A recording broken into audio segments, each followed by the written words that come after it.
70 years later. Sir! Dog, this about to be good. Hold on now. Hold on. You got your snacks, your cuddle buddy, your Adidas. Let's go. This is an interesting topic that a lot of you have been requesting for a long time, and I've gotten a lot of stories sent to me that happen to people while listening to my videos. Also, you can listen to all of these stories, plus a few exclusive ones on Spotify, Apple Music, and Amazon Music by clicking the link in the description. Exclusive ones. Let me know if I should check those out too. The exclusive ones. Hold on now.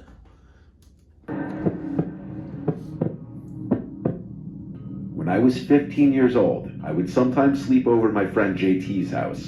He had this cool loft bedroom that was battery low. You dead ass?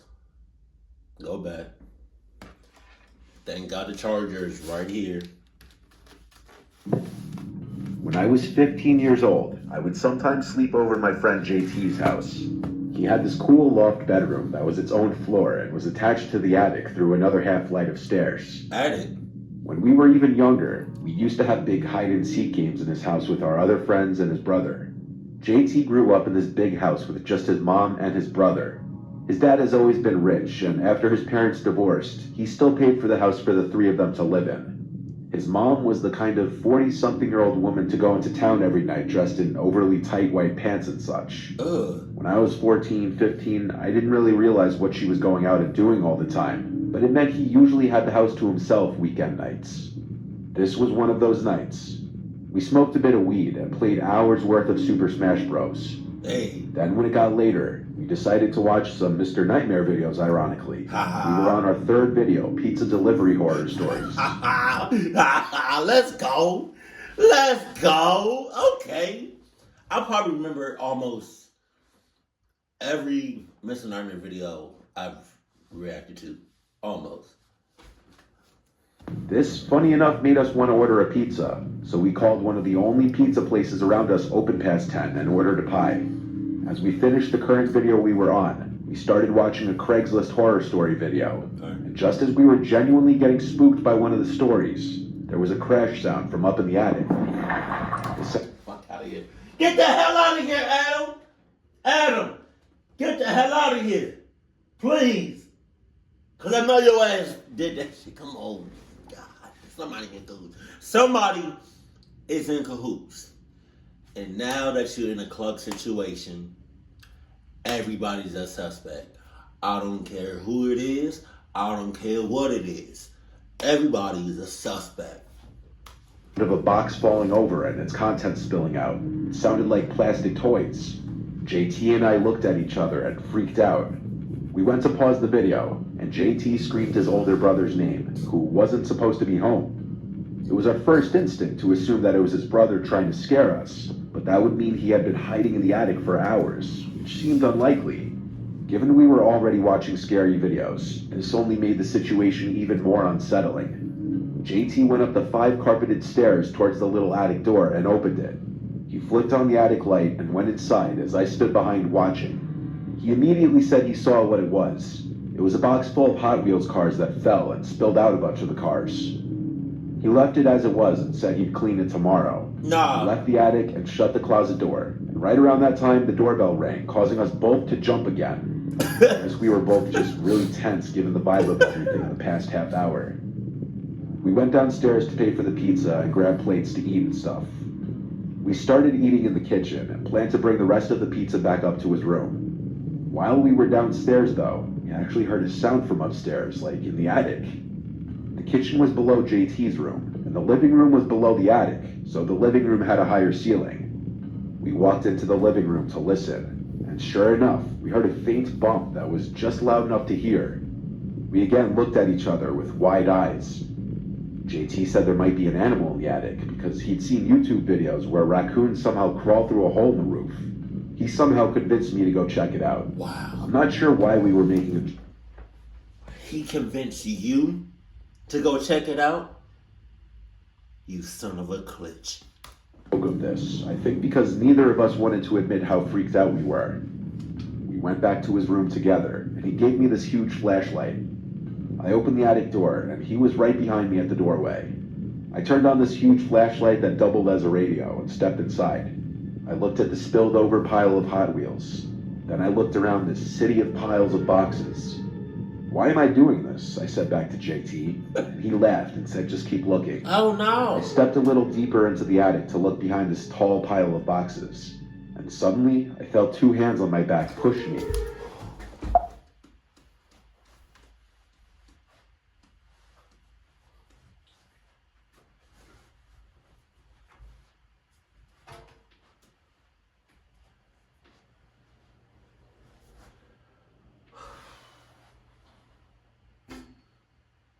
How you doing, Adam? Cause I'm not doing so hot. I'm not. I'm not. Hey, mamas.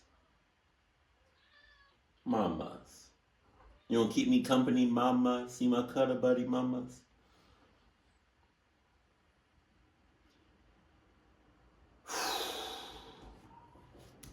I stumbled forward and almost fell, and I heard the laugh of JT behind me. I told him he was a dick. Oh, he Then, did that. I guess in response to my sudden and loud stumble forward, something moved from beyond this other pile of boxes. I stepped up maybe 2 more feet and peered behind the boxes with the flashlight, and I was petrified. There was a guy hunched over behind the pile of boxes, and he looked right back at me. I ran back out of the attic while pushing JT out, screaming, "Go, run!" I shut the door behind us and screamed that there's someone in there. He followed me outside to the neighbor's house, who apparently wasn't home. We waited on the neighbor's stoop as we called 911. Then we called JT's mom, who seemed kind of drunk, and rushed home from her date or whatever she was doing. The police searched the house to make sure it was clear. The back door was left wide open, indicating the man escaped through there and likely climbed one of the fences to a neighboring yard. My mom called the insurance company and everything too the next day, but shockingly, it seemed like nothing was stolen. Nothing important, at least. The man, from what I briefly saw, looked like a young guy, maybe in his early 30s. He had short black hair and facial hair. I was just glad this wasn't my house, because I wouldn't be comfortable sleeping there for a long time. I know JT was scared to sleep in his room for a long time after that. Hell no. Jesus. I was on a road trip to Las Vegas one night to meet my friends for a music festival. I was on Interstate 15, which is mostly just desert the whole way to Vegas. I chose to do the drive at night to avoid traffic. I left my house around 8 p.m. and my GPS said I'd get to my friend's Airbnb around midnight. On long drives, I usually listen to podcasts and such because I start getting tired of music after a few hours. I started listening to Mr. Nightmare stories to pass the time, but they made the time seem to go quicker. That's what's up. Given that I was having a road trip, I listened to the road trip themed stories. About 3 hours into the drive, I had to stop for gas, so I added a detour to the route on my GPS, and it showed me where to get off for the closest gas station. It was a few miles away. I got off the next exit ramp into some sketchy-looking area. There were a few houses, then just desert. It was such an odd place for a few houses to be. I pulled up to this generic gas station, the only light source to be seen for pretty much miles. There were only 4 pumps total at this little station. I pulled up next to the one closest to the door to the inside. That's ironic as hell. To watch a Mr. Nightmare video and you get in a cluck situation. That's crazy.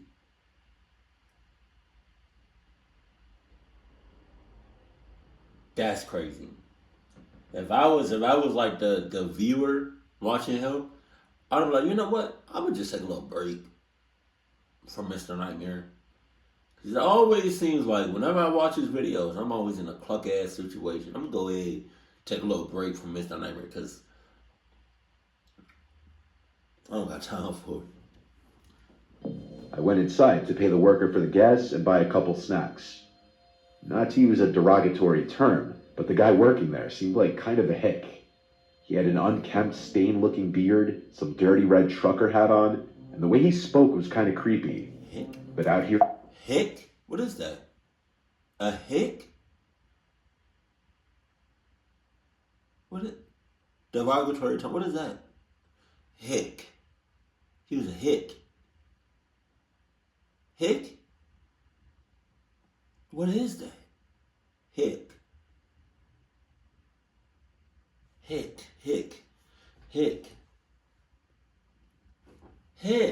What? Hick?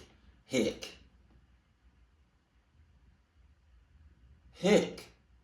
What is that? What does that mean? What is hick? Hickory. Hickey.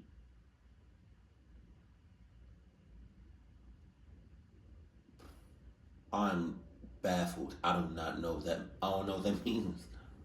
The middle of nowhere, I didn't know what else I really expected. He tried making conversation with me, asking where I was from. That struck me as him realizing I'm not from around here. I told him I was from Cali.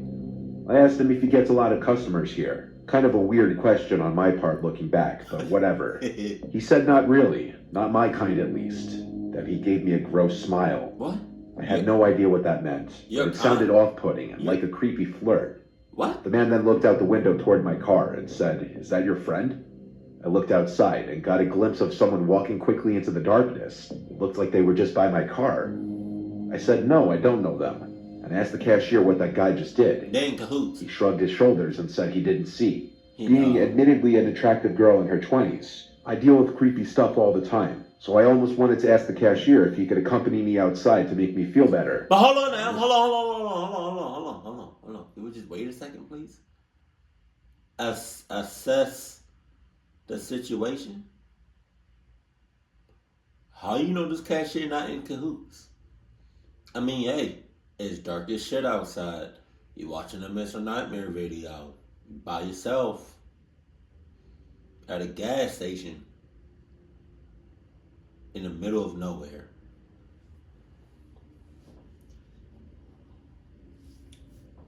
Get with the shits. I was creeped out by the cashier as well. I went outside to the pump to start filling up the tank of my car. I looked around the empty gas station lot. There was just a humming from one of the lights of the canopy above me and the sound of the cold night breeze. There were no cars or lights as far as the eye could see. Where did that guy go? And what was he doing? I looked at the window of the gas station shop and saw the cashier standing there, looking directly at me. God damn. I wondered if he was doing it to make sure I was okay after that sketchy person ran off into the darkness. But that thought was negated when he started waving at me slowly. It was disgustingly creepy, and I wanted to get out of there. I paid for $40 worth of gas. When I was around the 30 mark, I heard something from the small building, like a voice. I looked over. Hell no. You paid 40? But you're in a punk situation, you be hearing some shit in the woods. But it's dark as shit, so you don't see it. But you hear it. You paid $40? I'm good with $5. To the window, expecting it to be the cashier who made the noise. But he was still inside, just standing at the window, looking at me. Then I noticed where the sound came from. There was a man peering his head around the right side wall of the small gas station store. He was waving his hands at me, motioning for me to come over, and I'm pretty sure I saw a creepy smile on his face too. I started waving and calling for the cashier in the store. He didn't move though. He just stood there, motionless, looking at me as I called for him and waved my arms. I looked back at the creepy guy who was peering his head around the corner, and he was still there, but now he wasn't hiding behind the wall anymore. He was standing fully exposed until he noticed me notice him, then started walking towards me. I removed the nozzle from my gas tank and left it dangling. I called at the cashier for help one more time. He still just stood there, motionless, looking at me. I felt my heart in my throat. This was a textbook scene directly from a Mr. Nightmare story. I got in my car and sped out of there, back on the basically deserted road, and eventually back onto the interstate. My heart was racing after that for a few minutes. Needless to say, I stopped listening to Mr. Nightmare for the rest of that road trip. I got safely to the Airbnb about an hour after that ordeal. I still have no idea what to make of it. Hey, but let you know, Mr. Nightmare got stories for almost every situation. So you not safe nowhere. He got stories for schools, hotels, motels, botels. I rent a house in Gulfport, Mississippi. Mississippi. Small house, but perfect for one person.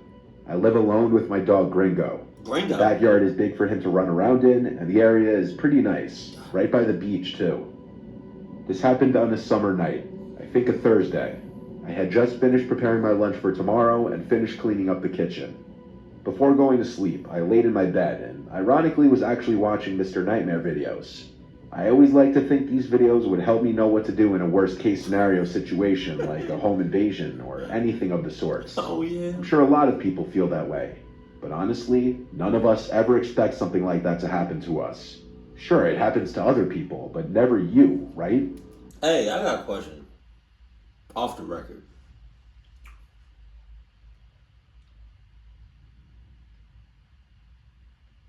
I don't know. I'll say it for a video. Well, it must have been like 11:30 at night. I was literally watching a video when the doorbell rang and Gringo started barking. Hearing the doorbell any time past 10 o'clock honestly is bone-chilling. It raises immediate red flags and questions, like who is it and what could they want at this hour? I didn't leave my bed. I was not going to leave my bedroom to check who it could be. I was downright horrified just from the sound of the doorbell. Gringo is a pretty big dog and you could hear it in his bark, so I hoped the sound of his barks would deter anyone with bad intentions. But the doorbell rang again, and the dread of wondering who was out there and why were they at my doorstep became even worse. The doorbell was followed by loud knocking. I still didn't leave my bed. I wasn't going to go out there. When it finally seemed to stop, I felt a little relieved. Since the house is only one floor, my bedroom was ground level. My window kind of looks out to the street in front of the house, so I looked out the window just to see if anyone would be walking down the street. I stood there watching for maybe 30 seconds before I heard footsteps outside near the window. I hurried back into the bed to hide. Gringo was growling and looking out the window. I told him to be quiet. Suddenly, a voice broke the silence and said, "I see you." Oh my Look at God. the window. Oh shit. The voice was right outside the window. Gringo started to bark again. I still did not look. The guy outside my window said, "Hey doggy."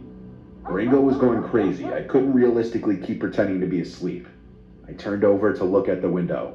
I was looking at a creepy man with his eyes open super wide, looking back at me, with the only thing separating us being the bug screen of the window. I asked, "What do you want?"